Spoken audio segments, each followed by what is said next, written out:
Hello guys, আমার দুষ্ট মিষ্টি বন্ধুরা। তো তোমরা সবাই কেমন আছো? আশা করি অনেক ভালো আছো। তো আমি অনেক ভালো আছি। তো আজকে আমি ছোট্ট একটা গল্প নিয়ে তোমাদের সামনে আসা।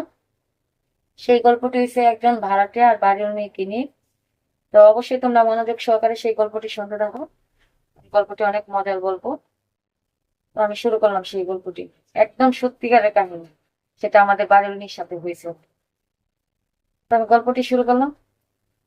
তো আমাদের বাড়ির মেয়ে প্রতিদিনই এক জায়গায় যায়। তো আমি একটু ফলো করি। ওই যায় কই যায়। তারপরে আমি জিজ্ঞেস করলাম যে ভাবি আপনি কোথায় যান?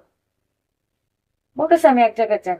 পরে আমি বলছি যে কোথায় যান আপনি? ও, আমি রেস্টুরেন্টে খাওয়া দাওয়া করতে চাই প্রতিদিনই। পরে আমি বলছি আমি যান।